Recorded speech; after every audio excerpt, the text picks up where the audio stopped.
الحمد لله رب العالمين والصلاة والسلام على نبينا محمد وعلى آله وأصحابه أجمعين أما بعد. محترم حضرات، جس طرح قرآن مجید کو پڑھ کر سمجھ کر عمل کرنے میں بہت سارے فوائد ہیں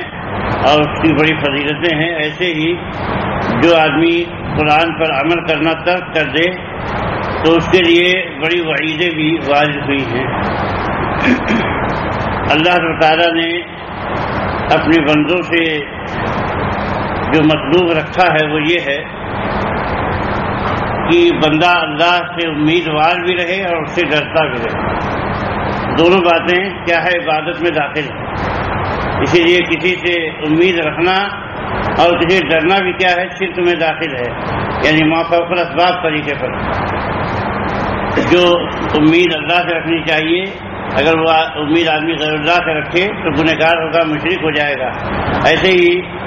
جو ڈر اللہ سے ہونا چاہیے وہ ڈر اگر بندوں سے ہوتا ہے یا کسی مخلوق سے ہوتا ہے تو وہ کیا ہو جائے گا، شرک ہو جائے گا. تو اللہ کو یہ مطلوب ہے کہ بندہ اس سے امید بھی رکھے، اس کی رحمت کا، اس کی جنت کا، اس کی مغفرت کا اور اس کے خیر و برکات کا امیدوار رہے اور اس کی پکڑ سے، اس کی گرفت سے، اس کے عذاب اور اس کی سزا سے ڈرتا رہے. اسی لیے اللہ تعالیٰ نے اپنے نیک بندوں اور انبیاء کی تعریف کرتے ہوئے فرمایا انہم کانوا یسارعون فی الخیرات ویدعوننا رغبا ورہبا وکانوا لنا خاشعین. سورہ انبیاء کی 90 نمبر کی آیت، جس میں فرمایا کہ یہ لوگ بھلائی اور نیکی کے کاموں میں جلدی کرتے تھے اور ہمیں پکارتے تھے امید، چاہت اور خوف سے، اور وہ ہمارے لیے ہم سے ڈرنے والے تھے، ہمارے لیے خشوع اختیار کرنے والے تھے. تو یہ بات اللہ تعالیٰ نے تعریف میں کہی ہے کہ وہ امیدوار بھی تھے اور ڈرتے بھی تھے، اس لیے نیکی کے کاموں میں جلدی کرتے تھے. قرآن مجید کو چھوڑنے اور اس پر عمل نہ کرنے کے سلسلے میں اللہ کتاب و سنت میں کچھ نامزد سزائیں متعین کی گئی ہیں. اول تو یہ ہے کہ جو آدمی قرآن پہ عمل نہ کرے اس کے لیے بہت بری مثال ہے. اللہ تعالیٰ نے قرآن مجید میں فرمایا کہ مثل الذین حملوا التوراۃ ثم لم يحملوها كمثل الحمار يحمل اسفارا بئس مثل القوم الذین کذبوا بآیات اللہ واللہ لا یہدی القوم الظالمین. سورہ جمعہ کی 5 نمبر کی آیت ہے، جس میں فرمایا کہ جن کو تورات دی گئی لیکن انہوں نے تورات پر عمل نہیں کیا، ان کی مثال اس گدھے کی طرح ہے جو اپنی پیٹھ پر بوجھ اٹھائے ہوتا ہے. بہت بری مثال ہے ان لوگوں کی جنہوں نے اللہ کی آیتوں کو جھٹلا دیا اور اللہ تعالیٰ ظالم لوگوں کو ہدایت نہیں دیتا ہے. تو اس میں جو ہے اللہ تعالیٰ فرمایا کہ ان کی بہت بری مثال ہے، یعنی اللہ تعالیٰ کو گدھے سے تشبیہ دی ہے. اور دوسری بات یہ فرمائی ہے کہ یہ ظالم لوگ ہیں اور اللہ تعالیٰ ان کو ہدایت سے محروم کر دیتا ہے جو اللہ کی آیتوں کو مانتے نہیں، اس پہ عمل نہیں کرتے. امام ابن قیم رحمہ اللہ فرماتے ہیں کہ جس نے اللہ سبحانہ تعالیٰ جس کو اللہ سبحانہ تعالیٰ کتاب دی گئی تاکہ اس پر ایمان لائے اور اس پر تدبر کرے، اس پر عمل کرے، اس کی دعوت دے، پھر اس کے باوجود وہ اس کی مخالفت کرے اور اس پر عمل نہ کرے، صرف جو ہے اس کے دل میں وہ موجود ہو کہ اس نے سب باتوں کو یاد کر لیا ہے کہ جو ہے فلاں آیت میں یہ بات پائی جاتی ہے، فلاں آیت میں وہ بات پائی جاتی ہے، یا پوری آیتوں کو اس نے زبانی حفظ کر لیا ہے لیکن اس پہ عمل نہیں کرتا ہے، یعنی اس کو تو ہے پڑھتا ہے تو پھر تدبر نہیں کرتا، غور نہیں کرتا اس کا میسج کیا ہے، پیغام کیا ہے، تعلیمات اور ہدایات کیا ہیں، اور نہ اس کی اتباع پیروی کرتا ہے، نہ اس کو اپنے معاملات میں فیصل بناتا ہے، فیصلہ کرنے والا، اور نہ اس کے بموجب عمل کرتا ہے. تو اللہ تعالیٰ کی مثال اس گدھے سے دی ہے کہ جس کے پیٹھ پر بہت بوجھ لگا ہوا ہے لیکن وہ جانتا نہیں کہ اس میں کیا ہے. کتابوں کا ڈھیر ہے لیکن اس کو پتہ نہیں کہ یہ کتابیں کس اہمیت کے حامل ہے. گدھے کو کیا پتہ ہے؟ تو فرمایا کہ ایسے گدھا ہے، اتنی عظیم کتاب اس کے پاس ہے لیکن کیا ہے، اس کو اس کی اہمیت کا پتہ ہی نہیں ہے کہ اس کتاب کے ذریعہ وہ کتنی کامیابی اور کتنی بڑی جو ہے خیر و برکت کا حصول اس کے لیے کتنا بڑا ہو سکتا ہے، یہ سب باتیں اس کو پتہ ہی نہیں ہے۔ تو اس کی مثال جو ہے گدھے کی طرح ہے۔ تو جیسے گدھا جو ہے اپنی پشت پر بوجھ اٹھائے کتابوں کا چلا جاتا ہے اور اس سے کچھ فائدہ اس کو نہیں ہوتا ہے، اس کو جانتا ہی نہیں ہے، ایسی سی مثال ہے۔ تو یہ مثال اگرچہ یہودیوں کے لیے بیان کی گئی ہے، لیکن معنوی اعتبار سے ہر اس شخص کے لیے ہے جو اللہ کی کتاب کا حامل ہو لیکن اس پر عمل کرنا چھوڑ دے، اس کا حق ادا نہ کرے اور نہ اس کی رعایت کرے۔ تو یہ چیز جو ہے امام ابن قیم رحمۃ اللہ علیہ نے اعلام الموقعین میں تحریر فرمائی ہے۔ ایسے ہی جو ہے دوسری سزا جو بتائی گئی کہ قرآن کریم کو چھوڑ دینے والا کیا ہے، قیامت تک قبر میں عذاب سے دوچار رہے گا۔ چنانچہ بخاری شریف کی روایت ہے، راوی حضرت سمرہ ابن جندب رضی اللہ تعالیٰ عنہ ہیں، جو نبی صلی اللہ علیہ وسلم کے خواب کے ضمن میں بیان کرتے ہیں کہ فانطلقنا حتی اتینا علی رجل مضطجع علی قفاہ، کہ پھر ہم چلے، پھر ہمارا گزر ایک ایسے آدمی کے پاس سے ہوا جو اپنی گدی کے بل لیٹا ہوا تھا، ورجل قائم علی غاصی بفہر او صخرۃ، اور ایک آدمی اس کے سر پہ پتھر لیے ہوئے یا ایک چٹان لیے ہوئے کھڑا ہے جس سے اس کا سر کچل دیتا ہے، توڑ دیتا ہے۔ جب اس سر پہ مارتا ہے پتھر اٹھا کے تو پتھر جو ہے دور چلا جاتا ہے لڑک کر، فانطلق الیہ، تو جاتا ہے لیاخذہ، تاکہ پتھر لے آئے، فلا یرجع الی ھذا حتی یلتئم راسہ، جب تک وہ اس کے پاس لوٹ کے آتا ہے اس کا سر پھر سے جڑ جاتا ہے، اچھا ہو جاتا ہے، وعاد راسہ کما ہوا، اور ایسے ہو جاتا ہے جیسے پہلے تھا، تو عاد الیہ، پھر لوٹ کے آتا ہے، پھر اٹھا کے پتھر سے اس کے سر پہ مارتا ہے۔ قلت من ھذا، اللہ کے نبی صلی اللہ علیہ وسلم فرماتے ہیں کہ میں نے پوچھا یہ کون آدمی ہے؟ تو فرشتوں نے کہا انطلق، آگے بڑھو۔ اور حدیث کے آخر میں جو جو چیزیں انہوں نے دیکھی تھی سب کے بارے میں بتایا، فرمایا کہ والذی رأیتہ یصدق راسہ فرجل علمہ اللہ القرآن فنعم عنہ باللیل ولم یعمل فیہ بالنہار یفعل بہ الی یوم القیامہ، فرمایا کہ جس کو آپ نے دیکھا کہ اس کا سر پھوڑا جاتا ہے تو وہ ایسا شخص ہے جس کو اللہ نے قرآن کا علم دیا لیکن وہ رات میں سو گیا، قرآن کو پڑھا نہیں، اس کے نماز نہیں پڑھی، تہجد کی اور رات بھر سوتا رہا اور دن میں اس پر عمل نہیں کیا، جو ہے قرآن رات میں اس کا اہتمام نہیں کیا قرآن پڑھنے کا اور دن پر عمل نہیں کیا، تو قیامت تک جو ہے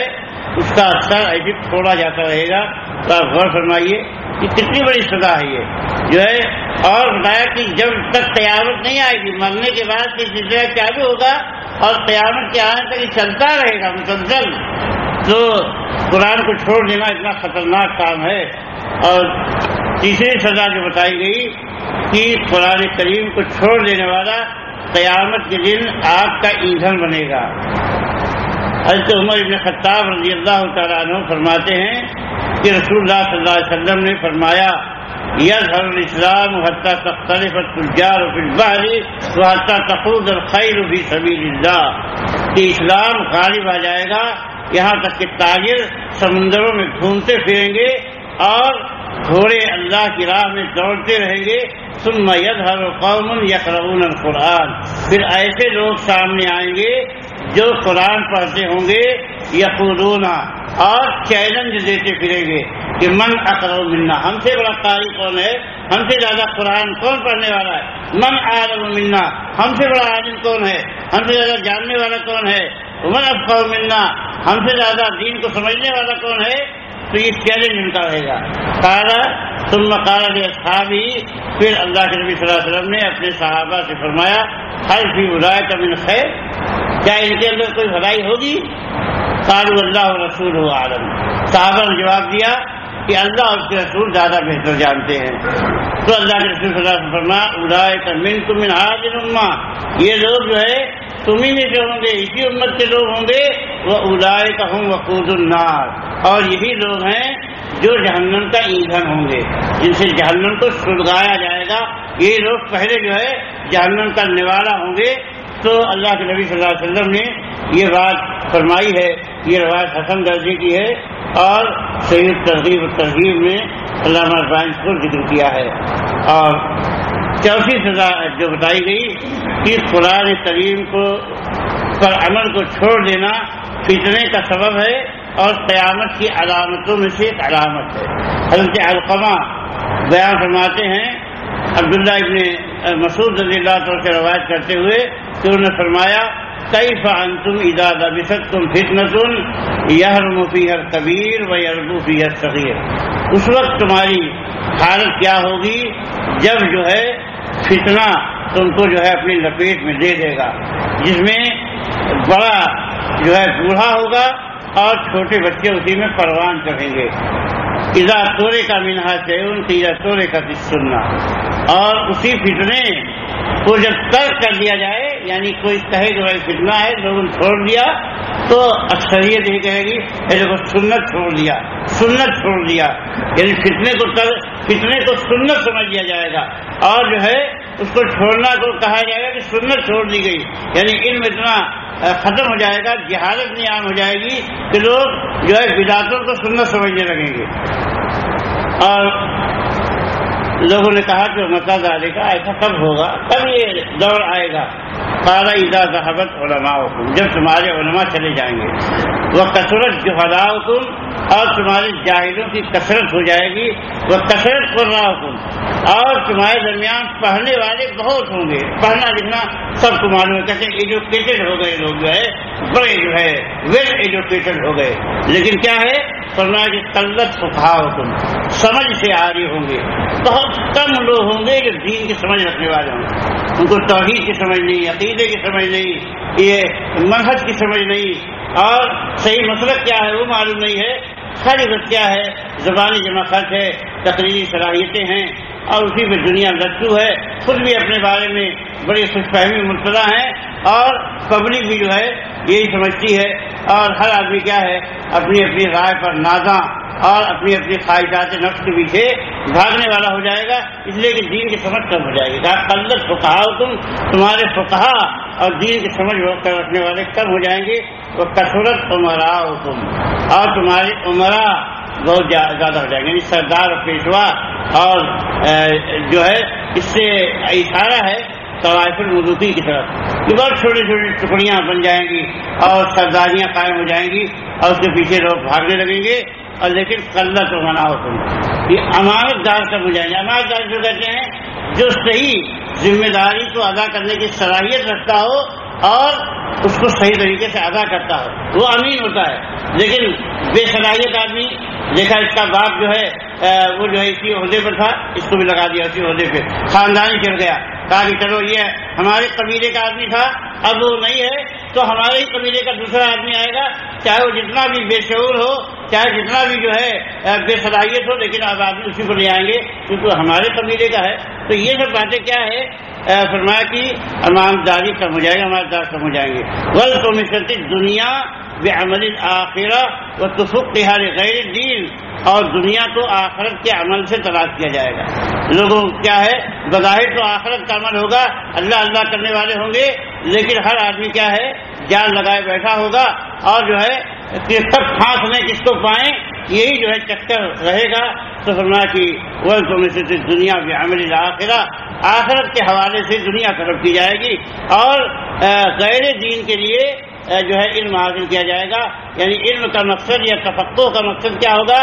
دین نہیں ہوگا، اس پہ عمل کیا جائے، صرف کیا ہوگا کہ لوگوں میں اپنی برتری ثابت کی جائے، اور جو ہے دیگر مقاصد حاصل کیے جائیں، عہدہ منصب اس سے مل جائے گا، نوکری مل جائے گی، یا اور بھی کوئی چیز جو ہے لوگوں میں درجہ مل جائے گا، یہ سب مقاصد رہیں گے، یعنی اخلاص ختم ہو جائے گا، دینداری ختم ہو جائے گی۔ تو یہ سب چیزیں کیا ہے